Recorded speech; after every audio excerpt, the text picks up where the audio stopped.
நமஸ்காரம். மகாபாரதத்தில் சாந்தி பருவத்தில் மோட்ச தர்மத்தை சேவித்துக் கொண்டிருக்கின்றோம். பீஷ்மாச்சாரியர் யுதிஷ்டிரனை பார்த்து இந்த அத்தியாயத்தில் வியாசர் வானப்பிரஸ்த தர்மத்தை சுகருக்கு என்ன சொன்னார் என்பதை குறித்து சொல்லிக் கொண்டிருக்கிறார். யுதிஷ்டிரா, பெரியோர்களால் சொல்லப்பட்ட கிரகஸ்தர்களின் விருத்தியானது உனக்கு சொல்லப்பட்டது. அதன் பிறகு சொல்லப்பட்டிருப்பதை அறிய கடவாய்.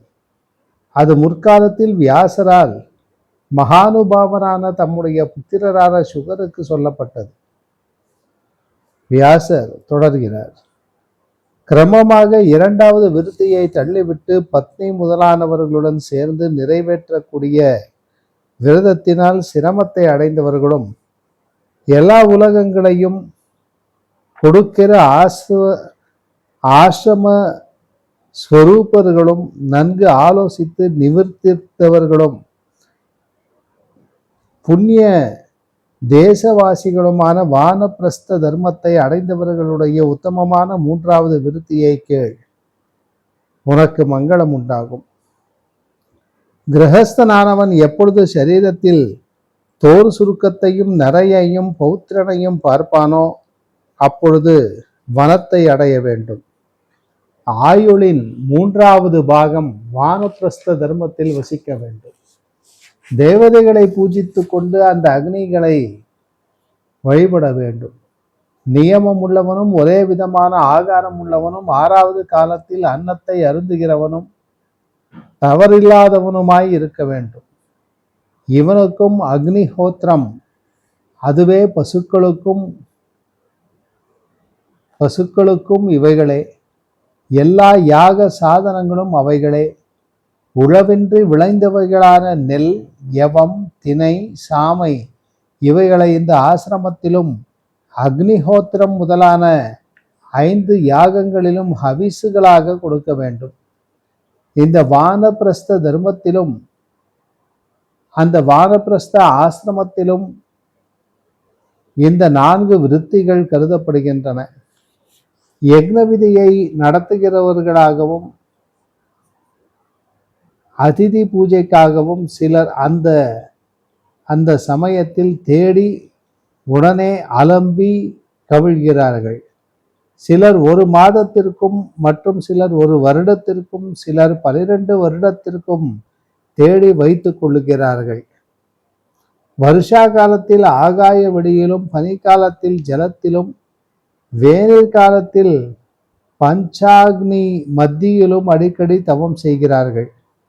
பூமியில் சயனிக்கிறார்கள். கால் நுனிகளாலும் நிற்கிறார்கள். நின்று கொண்டும் பல வகை ஆசனங்களை போட்டுக்கொண்டும் இருக்கிறார்கள்.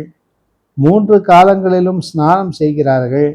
சிலர் பற்களையே உரலாக உடையவர்கள். சிலர் கல்லினால் தேய்த்து அரிசி ஆக்குகிறார்கள். சிலர் சுக்லபக்ஷத்தில் ஒருவேளை உஷ்ணமுள்ள கஞ்சியை பானம் செய்கிறார்கள்.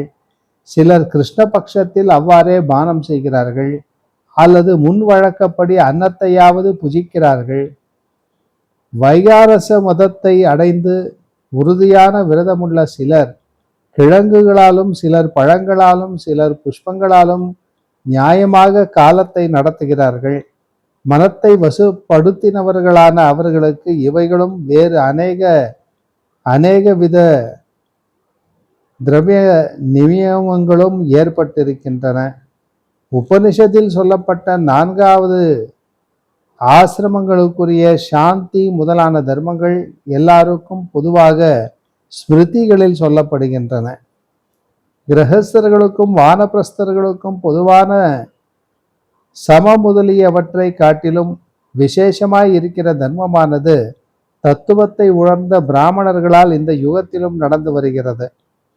அகஸ்தியர், சப்த ரிஷிகள், மதுசந்தர், அகமர்ஷனர், சாங்கிருதி, சுதிவாதண்டி, முயற்சியுள்ள யாதவாசர், அக்ரூத ஸ்ரமர், அகோவீரியர், காவியர், தாண்டியர், மேதாதிதி, புதர், பலவான், கர்ண நிர்வாகர், சூன்யபாலர், கிரகஸ்திராமா,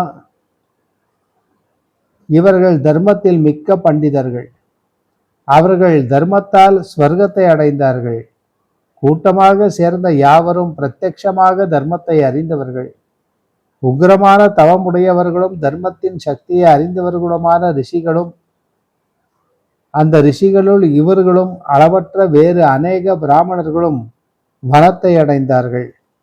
அவர்களில் சிலர் வைகாசனர்கள், சிலர் வால்கில்யர்கள், மற்றவர்கள் சைகதர்கள். அவர்கள் தர்மத்தையே நித்தியமாக கை கொண்டவர்களும் தர்மங்களால் விசேஷ ஆனந்தத்தை விட்டவர்களும் இந்திரியங்களை ஜெயித்தவர்களுமாகி சென்று விட்டார்கள். தர்மத்தை பிரத்யட்சமாய் அறிந்து வனத்தை அடைந்தவர்களான அவர்கள் எல்லோரும் அஸ்வினி முதலான நட்சத்திரங்களை காட்டிலும் வேறானவைகளும் ஒன்றினாலும் கெடுக்க முடியாதவைகளுமான ஜோதி கூட்டங்களாக காணப்படுகிறார்கள். ஜரையனால் தளர்ச்சி அடைந்து வியாதியினால் பீடிக்கப்பட்டவன் தனது ஆயுளின் 4வது பாகத்தில் வானப்பிரஸ்த ஆசிரமத்தை விட வேண்டும். பிறகு எல்லா பொருட்களையும் தட்சிணையாக கொண்டதும் ஒரு நாளில் முடிக்கக்கூடியதுமான சத்தியஸ்காரம், பிரஜாபத்தியம் அல்லது திரைதாதவி எனும் இஷ்டியை செய்துவிட்டு ஸ்திரீ முதலான யாவரையும் தியாகம் பண்ணி அக்னிகளை ஆத்மாவில் சமோர மணம் செய்து கொண்டு தனக்கு ஜீவசாதம் முதலானவைகளை செய்து ஆத்மாவில் பற்றுதல் உள்ளவனும் ஆத்மாவில் கிரீடை உள்ளவனும் ஆத்மாவை ஆசிரித்து இருக்கவனுமாக இருக்க வேண்டும். வைராகிய குறைவிருந்தால் சாத்தியஸ்கம் எனும் யாகங்களையும் தர்சாத்தி இஷ்டிகளையும் எப்பொழுதும் செய்ய வேண்டும். எப்பொழுதும் யாகசீலர்களுக்கு யாக அனுஷ்டானத்தால் ஆத்மாவில் யோகமானது ஏற்படுகிறதோ அப்பொழுது 3 அக்னிகளையும் சரீர நாச பரியந்தம் ஆத்மாவிலேயே நன்கு அடக்கி கொள்ள வேண்டும். மந்திரங்களை உச்சரித்து கொண்டு அன்னத்தை நிந்தியாமல் பிராணன்களின் பொருட்டு 5 அல்லது 6 ஆகுதிகளை செய்ய வேண்டும். வானப்பிரஸ்தனான முனிவன் கேசம், ரோமம், நகம் இவைகளை லபனம் செய்து கொண்டு கர்மங்களினால் பரிசுத்தனாகி அந்த ஆசிரமத்திலிருந்தும் பரிசுத்தமான சந்நியாசிரமத்தை அடைய வேண்டும். சகல பிராணிகளுக்கும் அபயத்தை கொடுத்துவிட்டு சந்நியாசத்தை அடைந்த பிராமணனுக்கு தேஜோமயமான உலகங்கள் ஏற்படுகின்றன. அவன் மரித்த பிறகு அழிவற்ற பயனையும் அடைவான். நல்ல சீலமும் அனுஷ்டானம் உள்ளவனும் பாவமற்றவனும் ஆத்ம ஞானம் உள்ளவனுமான மனிதன் இம்மை மறுமைக்குரிய சாதனத்தை செய்ய விரும்புவது இல்லை. கோபமும் மோகமும் நட்பும் பசையும் இல்லாமல் உதாசீனன் போல் இருக்க வேண்டும்.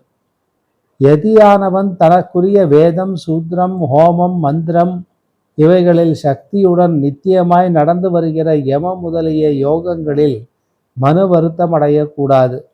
அப்படிப்பட்ட ஆத்ம யோகிக்கு இஷ்டப்படி கதி கிடைக்கும். ஜிதேந்திரியனும் தர்மத்தில் பற்றுதல் உள்ளவனுமாய் இருக்கிற அவன் விஷயத்தில் நற்கதி அடைவதில் சந்தேகமில்லை. இதற்கு மேல் நல்ல குணங்களால் மிகவும் மேலானதும் அதிகமான நியமங்களை அடைவதும் சிறந்ததும் 3 ஆசிரமங்களுக்கும் தலைமையானதும் 4வதாக சொல்லப்பட்டதும் பரம கதிக்கு காரணமாக சொல்லப்பட்டதுமாய் இருக்கிற பரமாசிரமம் என்கிற அந்த சந்நியாசத்தை சொல்வேன், கேட்க கடவாய் என்று வியாசர் சுகாச்சாரியரிடம் சொல்லி இந்த அத்தியாயத்தை நிறைவு செய்கிறார். மீண்டும் நாளை சந்திப்போம். நமஸ்காரம்.